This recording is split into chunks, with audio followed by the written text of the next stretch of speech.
अनुवाद किया है और अब अमेज़न पे उपलब्ध हैं अब दोनों अनुवाद। क्या बात है। तो ये रास लीला जो रहती है ना, रास क्रीड़ा जो रहती है कृष्ण की गोपियों के संग, उसके ऊपर मराठी में लिखी है मैंने, थोड़ा उसका वर्णन है इसमें कि क्या हो रहा है वहाँ पे। कोजागिरीचा चंद्र उतरला यमुनेच्या नेत्रात। सो कोजागिरी की जो रात है तो वो चांद जो चमक रहा है वो उसका रिफ्लेक्शन पड़ा है यमुना में। वृंदावनिया रास रंगला चंदेरी रात्रीत। उन्मनी राधा उन्मनी गोपी उन्मनी झाली अवघी सृष्टी। कान्हाच्या मुरलीतून उठता सप्त सुरांच्या आनंद लहरी। सो कृष्ण मुरली बजा रहे हैं और उस वजह से पूरी सृष्टि मतलब मोहित हो गई है। टिपऱ्यांच्या तालावरती मुरलीच्या तानांवरती गोरस नाचे संगे त्यांच्या थरथरत्या पात्रांमधून। तो ये सीन ऐसा है कि वो सब लोग नाच रहे हैं और बाजू में ऐसे वो कुल्लड़ छोटा वो क्या रहता है ना, चूल बोलते हैं ना हम लोग, वो स्टोव रहता है उसके ऊपर उन्होंने दूध उबालने के लिए रखा है। चूल्हे के ऊपर कढ़ाई उन्होंने कढ़ाई रखा है और उधर उसमें दूध उबाल रहा है।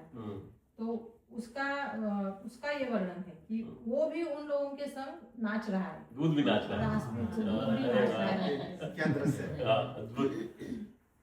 भान हरपले अस्तित्वाचे नुरली राधा नुरल्या गोपी।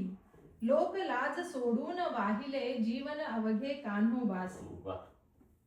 सो ये जो राधा और गोपियां जो है वो खुद को भूल चुकी है, मतलब कान्हा के साथ में नाचते नाचते वो अपना खुद का अस्तित्व ही भूल चुकी है। तो उन्होंने सब लाज वाज छोड़ के मतलब अपने आप को अर्पण कर दिया है वहां पे।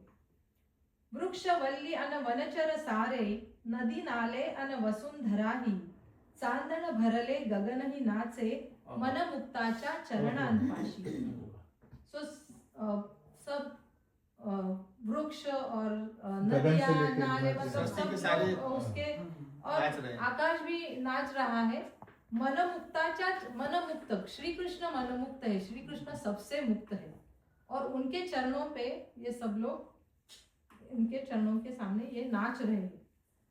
मंद फड़फड़े मस्तकावरी मोर पीसते नाजुक से। कंठा भवती मोहक माला वैजयंती अनरुणत असे।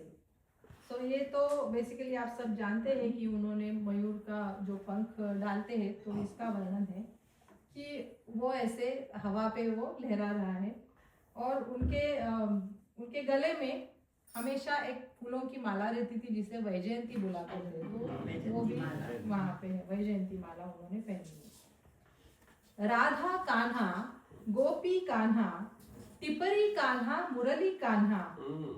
राधा कान्हा गोपी कान्हा टिपरी कान्हा मुरली कान्हा। रास खेळतो जगदीश्वर हा पाजत अमृत अद्वैताचे। रास खेळतो जगदीश्वर हा पाजत अमृत अद्वैताचे। अद्वैत सिद्धांत आपको पता है कि जो सब कुछ सिमट गया है उनमें सब एक हुआ है।